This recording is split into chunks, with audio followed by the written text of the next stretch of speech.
right down to asphalt. Can't beat it. That thing is quick.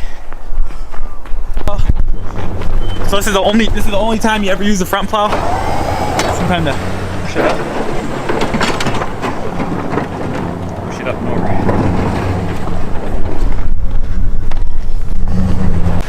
Alright guys, tonight I am here with Midwest Landscapes, the place I used to work. We got our single cab with the short iron pull plow, and we have a Cat 924G with a like 16-foot Arctic sectional pusher. The pull plow is going to start right here, and front end loader is going to start there. And on either side of the truck, and they're both going to see who can get the most, who can do each side, get it to the curb the fastest. Alright guys, so obviously there's a lot of things to take into consideration here, like the amount of snow. This is only about 1.5 inches, 2 inches. But if you're familiar with northern Minnesota here at all, we get a lot of 1, 2, 3, 4 inch storms. We only get a couple storms over 6 inches a year. So with Jameson going loops like this and the front end loader just going forward and back, the truck was about twice as fast. Now, no, the truck isn't going to stack it 20 feet high, but if on a site like this where you have 4 front end loaders and 7 skid loaders, you can easily minus out a front end loader and just run it all to the curb with the pull plow and have one front end loader going and just pushing it up. This truck right here, I paid 20 grand for the truck and plow about 2 years ago, and then with the pull plow, so I got about 30 grand into the setup right here, this truck and both plows. That front end loader, the pusher alone was 12, 13 grand. And you know, I'm not sure what that front end loader is new. They're 150-ish. You can get them for 60, 70. So obviously the truck is quite a bit cheaper. But yeah, most definitely on a site like this, if you can eliminate, if there's 4 front end loaders on the site, with this truck you could easily eliminate one. You know, even right there is a pretty big savings. And then we do a lot of residential too. And this setup right here, like on townhomes, will easily do the work of 2 skids and or 2 trucks. Like, so you can change like your own loading docks and stuff. You can change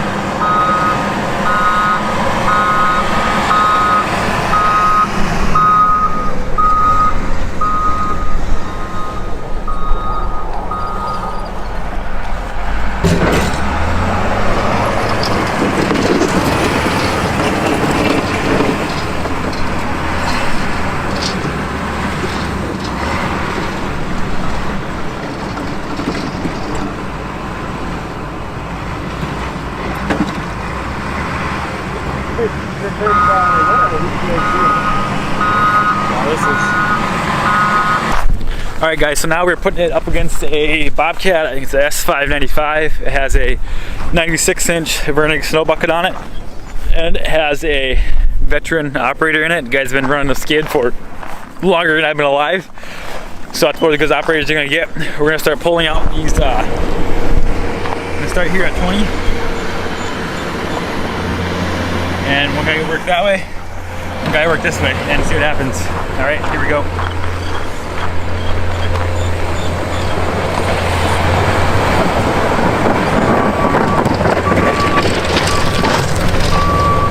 So just right there alone, that's 16 feet, and this is 8.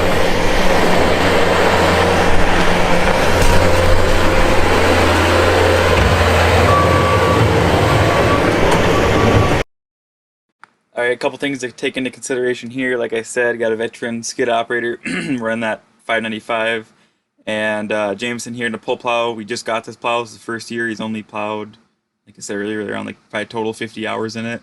So still kind of getting the hang of it. A big advantage to this skid is visibility. You can see how close you can get up there to the building. Where with the pull plow, your visibility is a little less. Like as you can see here, he's not able to get as close. I think with a little more time in there, you'd be able to kind of get the feel for it better and be able to get closer. But the pull plow definitely does as good of a job, like scrape-wise, as the skid in the bucket. And then also you can see where he's pulling it out here into the main lane. you know, then you can run it all to the end with the truck, you know, so much faster than the skid. But back dragging wise, it was on this comparison here, it was pretty comparable.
So these guys, they run a pretty big operation on this site alone.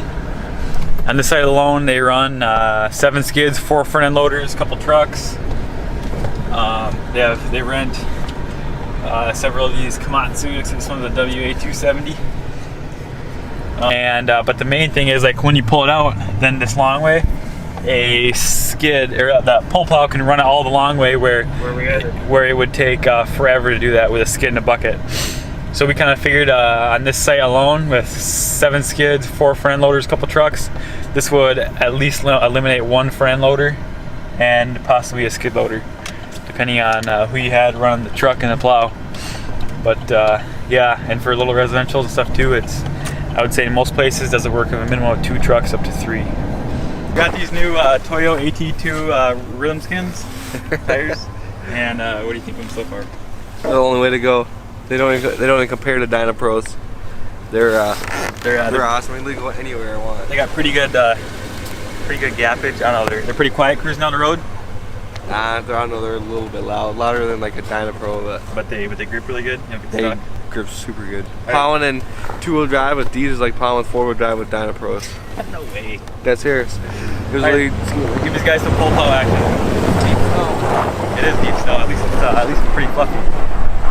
Super heavy. Just for the record too, when it's cold out, my camera takes forever to focus. It doesn't like focusing as much. Right there.